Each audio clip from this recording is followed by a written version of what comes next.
Bonjour à tous, je vous présente le cours sur le pharynx. On commence par la définition. Voilà sur ce schéma qui est une coupe sagittale de la tête et du cou. Je vous montre le pharynx, donc le voilà, avec ses trois étages, étage supérieur, moyen et inférieur, en avant duquel on trouve successivement les fosses nasales, la cavité orale et le larynx.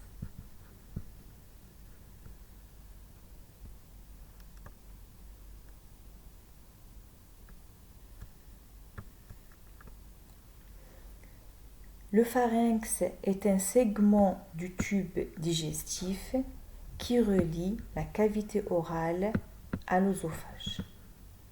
Le pharynx est le deuxième segment du tube digestif. Il relie la cavité orale à l'œsophage. C'est un conduit musculo-membraneux. Donc sa constitution est à la fois musculaire et membranaire. Il est impair, donc on a un seul pharynx. Médian occupe le centre et il est vertical.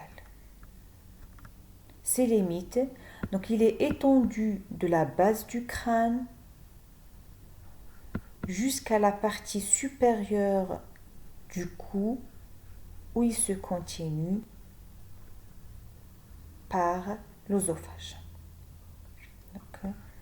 Il est étendu de la base du crâne jusqu'à la partie supérieure du cou.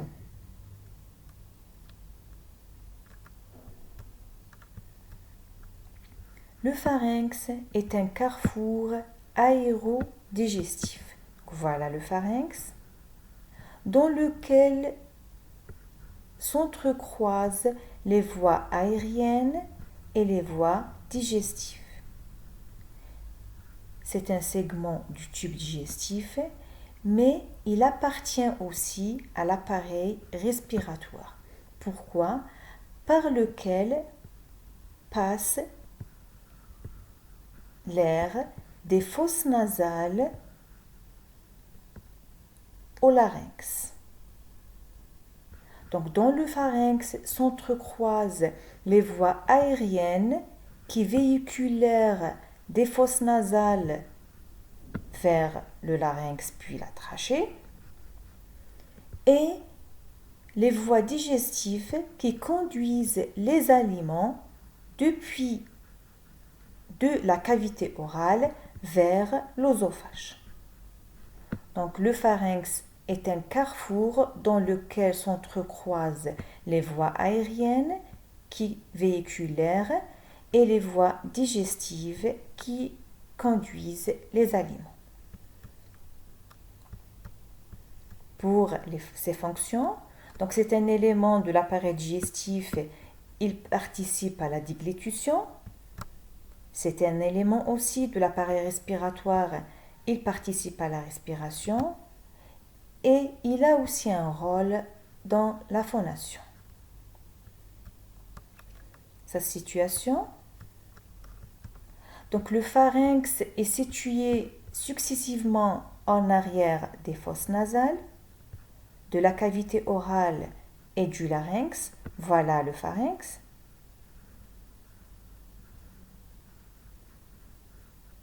Donc il est situé successivement en arrière des fosses nasales,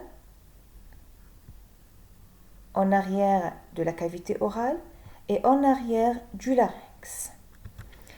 Il occupe la partie postérieure de la loge viscérale du cou. Ça, c'est une coupe horizontale au niveau du cou. Voilà les viscères du cou en avant, représentés par le larynx, la partie initiale de la trachée cervicale, et la glande thyroïde. Donc le pharynx se trouve en arrière d'eux. Donc, il occupe la partie postérieure de la loge viscérale du cou. Voilà la situation du pharynx en avant du rachis cervical. Donc, le pharynx est situé en avant du rachis cervical, en avant des vertèbres cervicales. Ses limites. Donc, la limite supérieure, on a la base du crâne.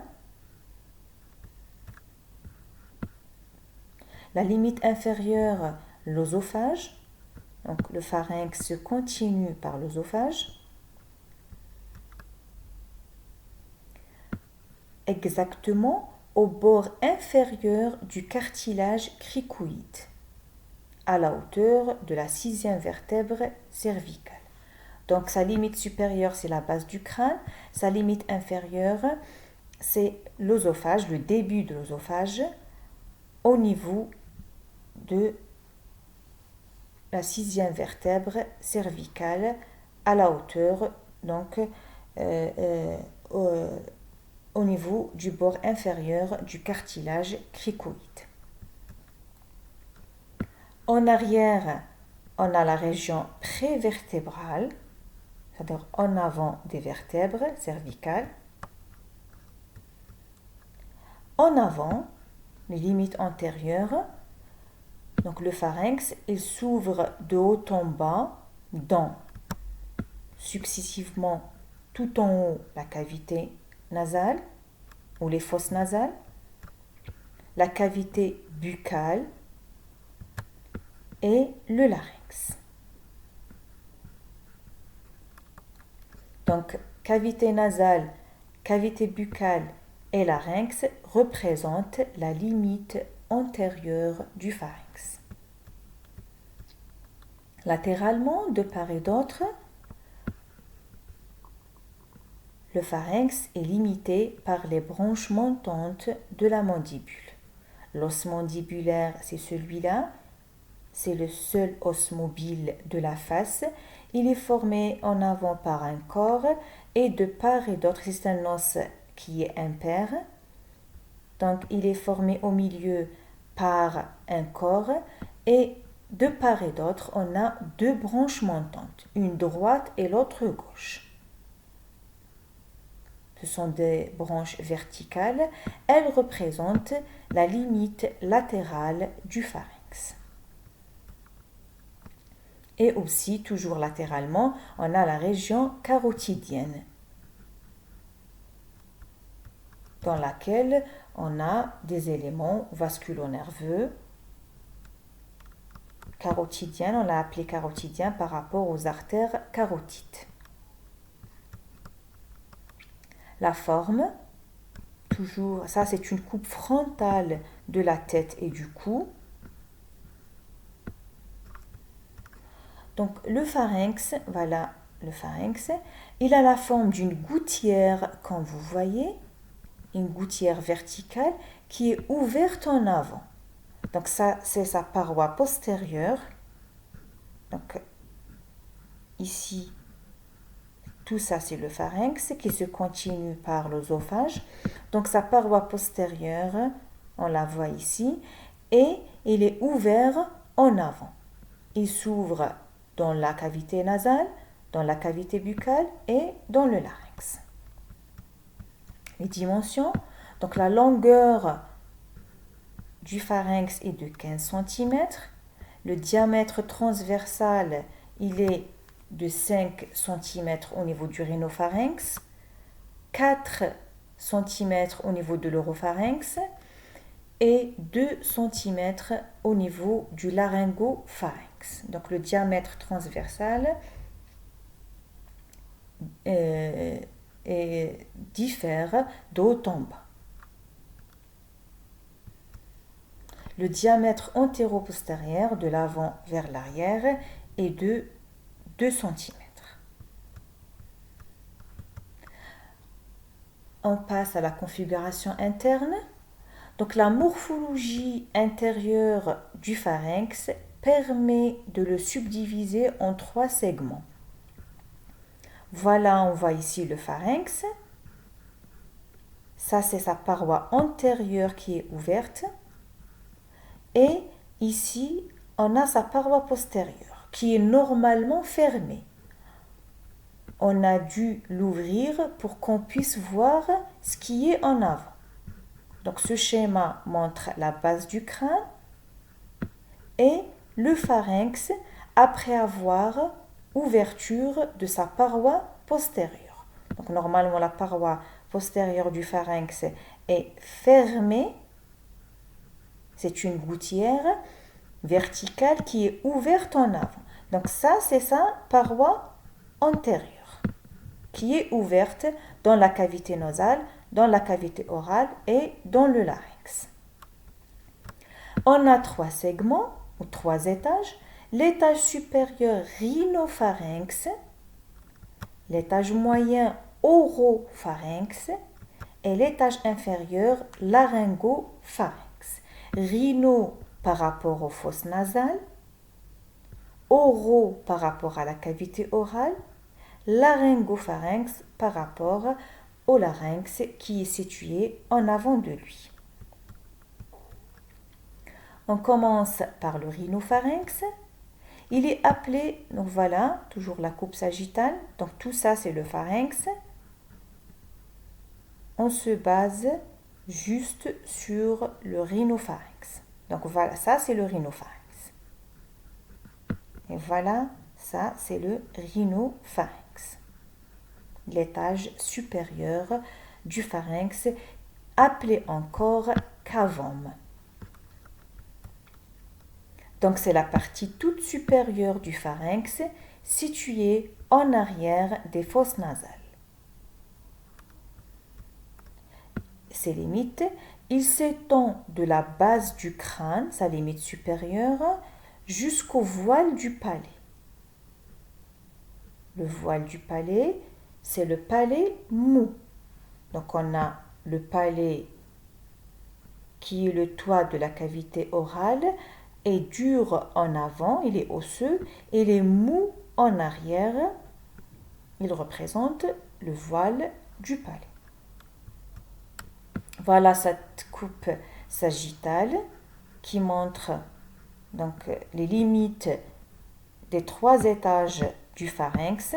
Voilà, on a le pharynx ici, les fosses nasales, la cavité orale qui est occupée par la langue, le larynx. Et ici, on a les vertèbres cervicales. Donc, la limite supérieure du rhinopharynx, c'est la base du crâne. La limite inférieure, c'est le voile du palais ou le palais mou. Le rhinopharynx présente plusieurs parois. Donc, la paroi supérieure, elle correspond à la base du crâne, exactement au corps du sphénoïde et au processus basilaire de l'occipital. L'os sphénoïde et l'os occipital sont des os du crâne. Donc, la paroi supérieure du rhinopharynx, elle est osseuse, elle répond à la base du crâne, spécialement au corps de l'os sphénoïde et au processus basilaire de l'os occipital. Cette paroi, bien sûr, elle est tapissée par une muqueuse. Dans sa muqueuse, on trouve la tonsie pharyngienne. La tonsie pharyngienne, comme la tonsie palatine au niveau de la cavité orale, donc la tonsie pharyngienne est un organe lymphoïde qui intervient dans la défense immunitaire, intervient dans la défense contre les agents pathogènes. La paroi postérieure, elle est verticale, elle fait suite à la paroi supérieure. Donc ça c'est la paroi supérieure et ça c'est la paroi postérieure qui fait suite à la paroi supérieure. La paroi antérieure, la voilà, elle est ouverte. Elle communique avec les fosses nasales par les couanes. Donc les fosses nasales communiquent en arrière avec le rhinopharynx par ces deux orifices, deux ouvertures qui s'appellent les couanes. Les parois latérales du rhinopharynx, donc de part et d'autre, présentent un ostéum, présentent un orifice qui est appelé ostéum pharyngien de la trompe auditive ou de la trompe d'Eustache.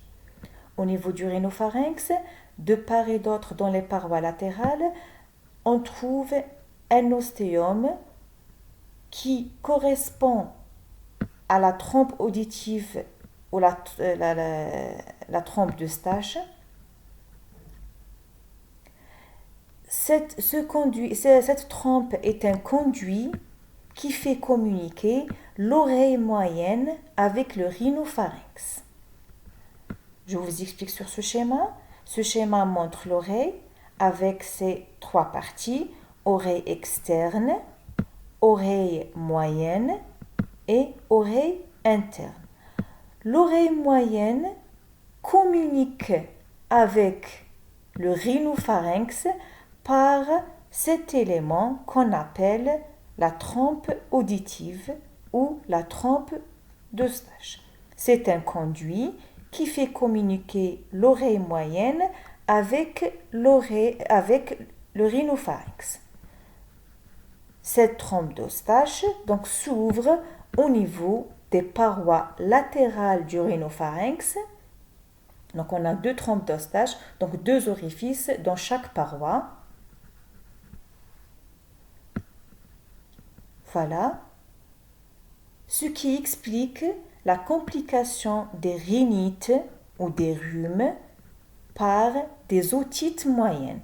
L'otite moyenne, c'est-à-dire c'est l'inflammation, otite, c'est l'inflammation de l'oreille. L'otite moyenne, c'est l'inflammation de l'oreille moyenne.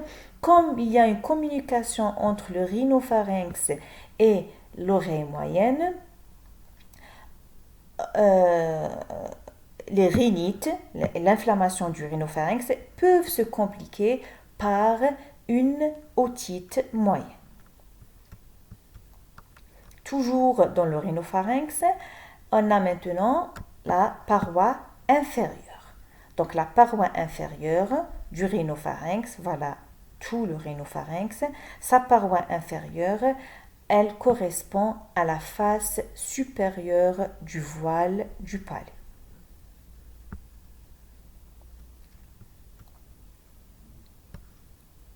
On passe à l'oropharynx, deuxième étage. C'est la partie moyenne du pharynx située en arrière de la cavité orale. Voilà l'oropharynx, étage moyen.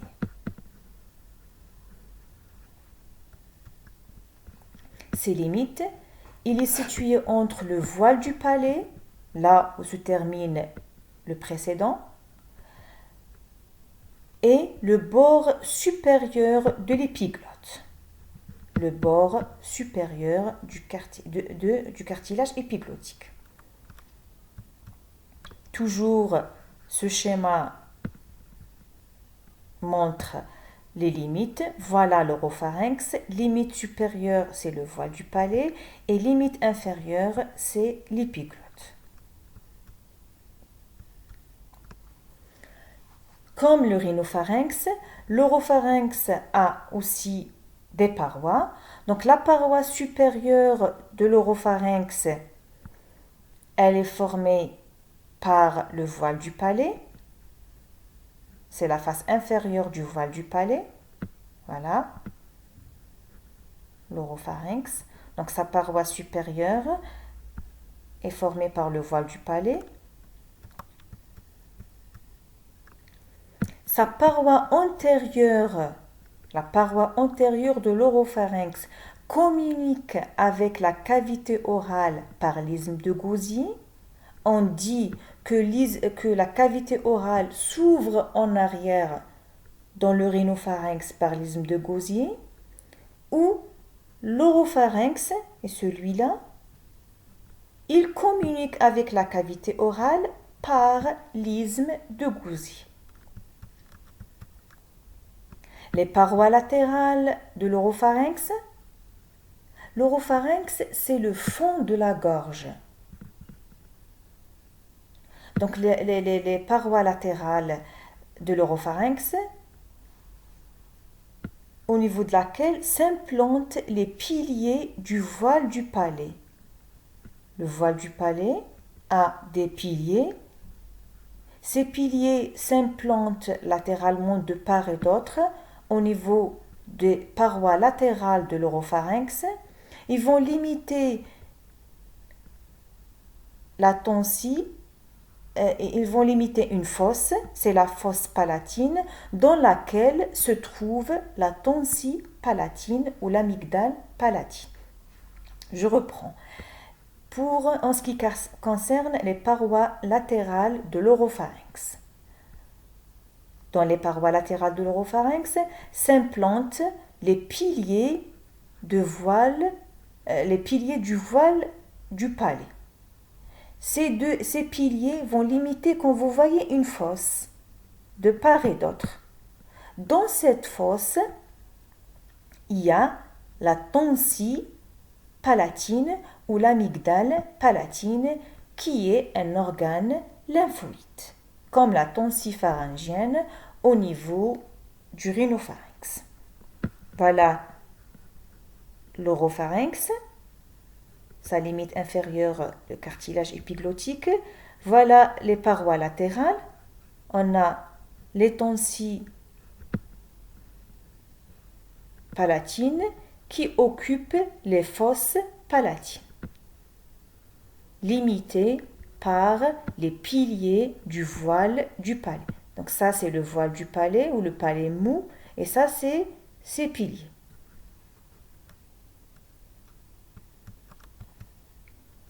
La paroi postérieure de l'oropharynx, elle est osseuse, elle répond aux corps vertébraux de C2 et C3, la deuxième et la troisième vertèbre cervicale.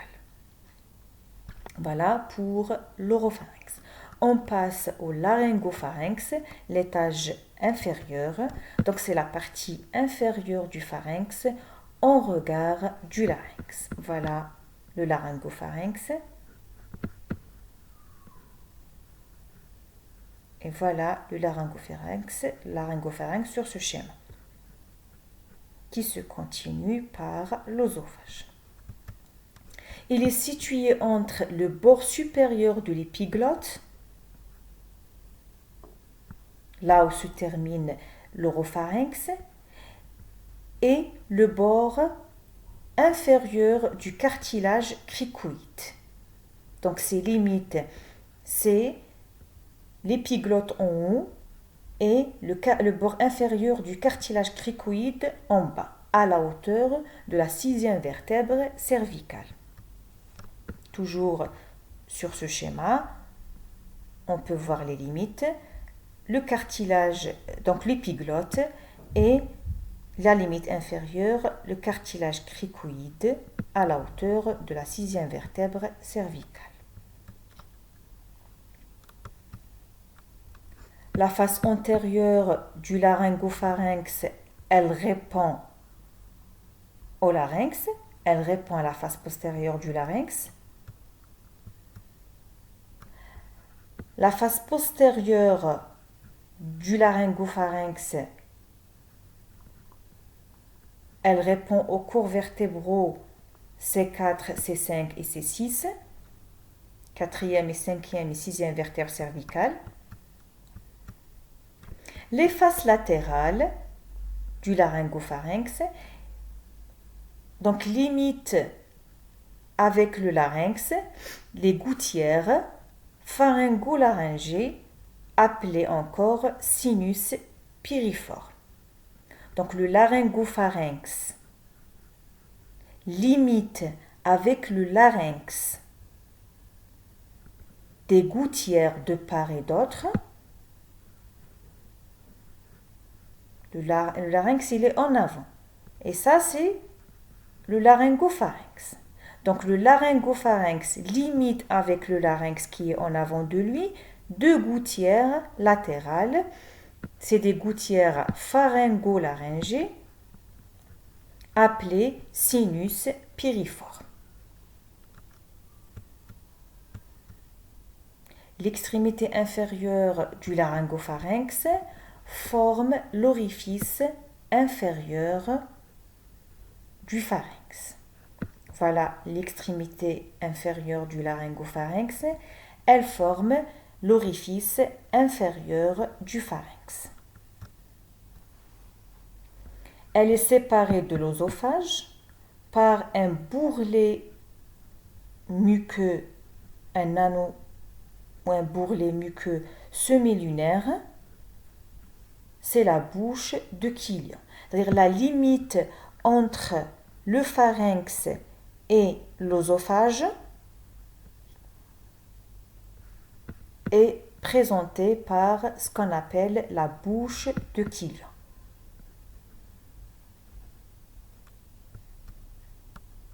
La constitution du pharynx. Donc on a de la profondeur à la superficie,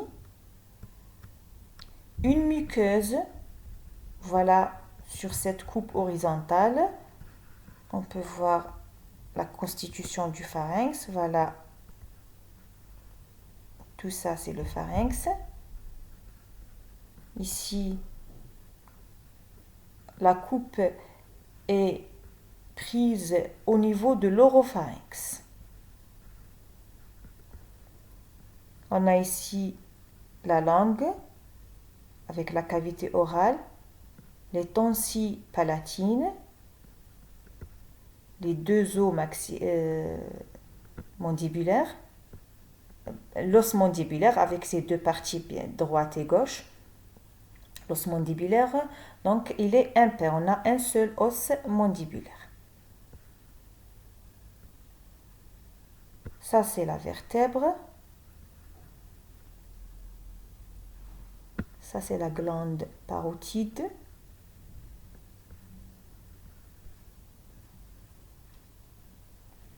Donc, de la profondeur à la superficie, on a une muqueuse,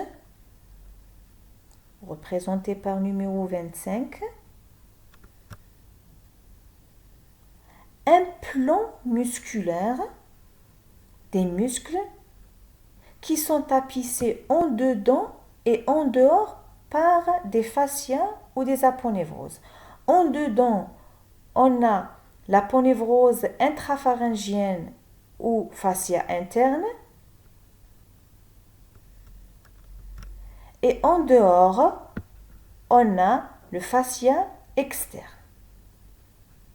Entre les deux, il y a un plan musculaire qui est formé par des muscles élevateurs et des muscles constricteurs. Je répète, pour la constitution du pharynx, on a de dedans en dehors une muqueuse, le fascia interne ou l'aponevrose intrapharyngienne, un plan musculaire formé par des muscles élevateurs et des muscles constricteurs, et enfin une aponevrose péripharyngienne ou fascia externe. Donc on a une muqueuse, un plan musculaire tapissé en dedans par le fascia interne et en dehors par le fascia externe. La muqueuse, elle tapisse la face profonde de la cavité pharyngienne. De couleur rose, d'aspect irrégulier. Donc l'aspect de la muqueuse, il n'est pas régulier, c'est irrégulier par la présence des ostéomes, des gouttières, des sinus. La muqueuse, elle est en continuité avec celle des fosses nasales, celle de la cavité buccale et avec celle du larynx. Le fascia intrapharyngien ou le fascia interne, appelée encore fascia pharyngo-basilaire. Nous voilà en vert. Ici, on a le plan musculaire formé par les muscles constricteurs et élevateurs. Ils sont tapissés en dedans par le fascia intrapharyngien. Ça, c'est une vue latérale du pharynx. Le fascia intrapharyngien tapisse la face profonde des muscles du pharynx. Le plan musculaire, voilà, regarde ici, on peut voir les muscles constricteurs du pharynx. On a deux types de muscles au niveau du pharynx, des muscles constricteurs et des muscles élevateurs. Les muscles constricteurs, c'est les plus externes, c'est la couche externe, elle est circulaire. Elle est formée par trois paires de muscles, constricteur supérieur, constricteur moyen et constricteur inférieur.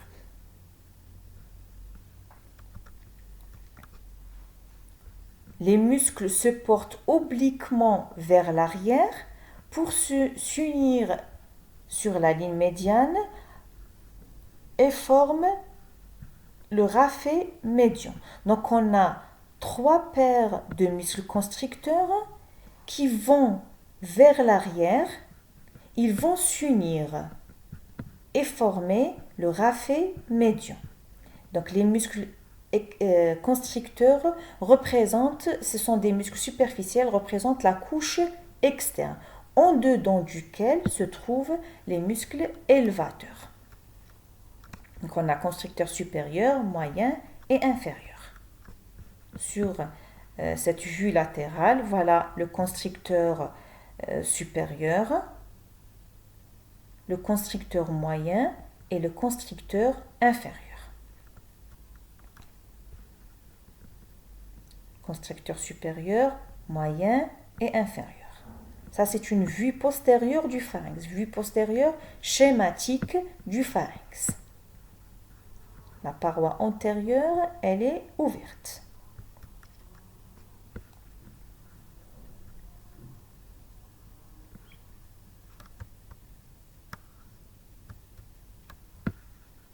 Voilà les trois muscles constricteurs, le constricteur supérieur, le constricteur moyen et le constricteur inférieur. Ici, le côté droit, on a ouvert la paroi postérieure. Voilà les trois constricteurs, supérieur, moyen et inférieur. Et en dedans, on trouve les muscles élevateurs.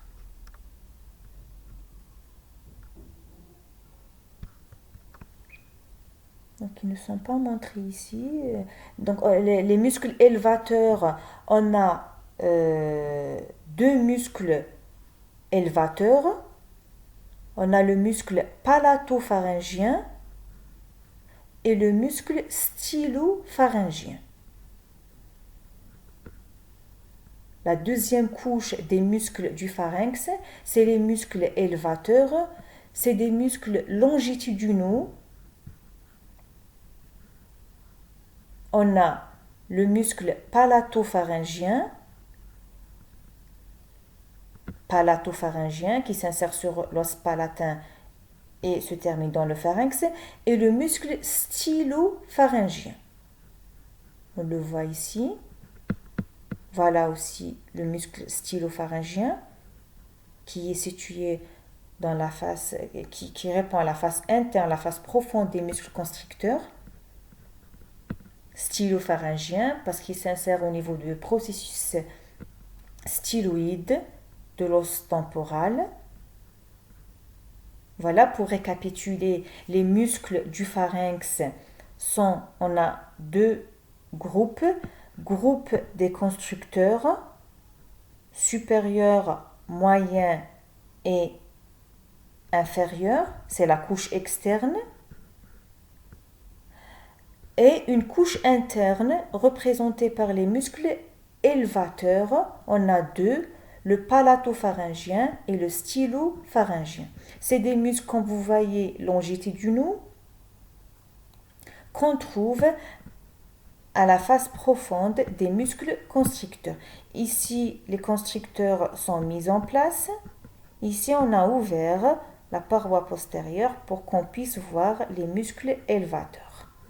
Ici, on a l'oropharynx, là, la paroi antérieure du pharynx,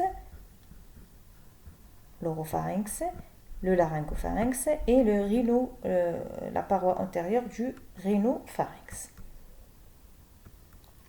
Ces muscles sont tapissés en dedans par le fascia interne et en dehors par le fascia péripharyngien ou fascia externe. Ils recouvrent les faces latérales et postérieures des muscles constricteurs. Comme les muscles constricteurs sont plus superficiels, ils représentent la couche externe, donc ils sont tapissés par le fascia, c'est eux qui sont tapissés par le fascia péripharyngien ou le fascia externe. Le fascia s'insère en haut, donc en haut, elle s'attache sur la base du crâne. La ponévrose s'attache sur la base du crâne. On va passer au rapport du pharynx. Donc en avant, on connaît déjà les rapports. Le rhinopharynx est en rapport avec les fosses nasales ou la cavité nasale. L'oropharynx est en rapport avec la cavité orale. Le laryngopharynx est en rapport avec le larynx. En arrière, on a l'espace rétropharyngien ou prévertébral. Il est en même temps rétropharyngien et prévertébral. Il répond au rachis cervical de C1 jusqu'à C6, limite inférieure du pharynx. Voilà les rapports postérieurs. Latéralement,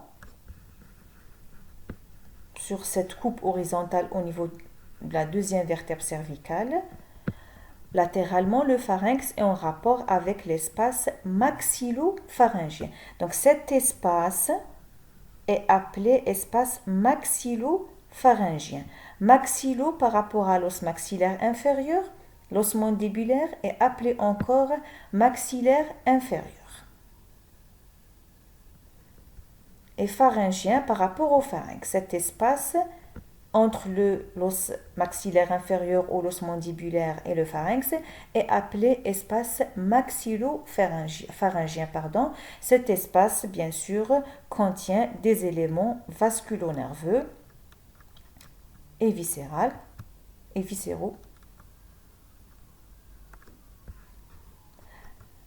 Donc, les artères, dans cet espace maxillo-pharyngien, on a les artères carotides internes et carotides externes. Les veines, on a les veines jugulaires internes et externes. Les nerfs, on a les 4 dernières paires des nerfs crâniens, le 9, le 10, le 11 et le 12, le nerf glossopharyngien, le nerf vague, le nerf spinal et le grand hypoglosse, et la chaîne sympathique cervicale. Pour les éléments, pour les viscères, on a les glandes parotides et glandes thyroïdes. Voilà pour les rapports latéraux du pharynx. Voilà, sur la coupe frontale, latéralement, donc on a les artères carotides, la carotide externe et la carotide interne, l'artère carotide primitive qui naît de la crosse aortique. Elle se divise en 2 artères carotides internes et externes. Veine jugulaire interne et externe aussi. La glande thyroïde et la glande parotide, qui est située sous le conduit auditif externe. Et pour les nerfs, on a les quatre dernières paires, 9, 10, 11 et 12, sans oublier la chaîne sympathique cervicale, qui est formée par des ganglions nerveux unis par un cordon nerveux. Voilà la chaîne sympathique cervicale. On termine par la vascularisation et l'innervation. On commence donc tout d'abord la vascularisation artérielle. Voilà le pharynx et les artères qui l'irriguent. On a l'artère pharyngienne ascendante. La voilà. Généralement, toutes les artères qui vascularisent le pharynx viennent de l'artère carotide externe, soit directement, soit par l'intermédiaire d'autres branches. Donc l'artère pharyngienne ascendante, comme son nom indique, regardez, elle est ascendante. C'est une branche de la carotide externe qui est elle-même branche de bifurcation de l'artère carotide commune, ou l'artère carotide primitive. Elle chemine sur la paroi latérale du pharynx et se ramifie en plusieurs branches. Deuxième artère, c'est l'artère thyroïdienne supérieure. Elle donne une branche pour le pharynx. Troisième artère, c'est l'artère ptyrigopalatine. L'artère ptyrigopalatine, qui est une branche de la maxillaire interne.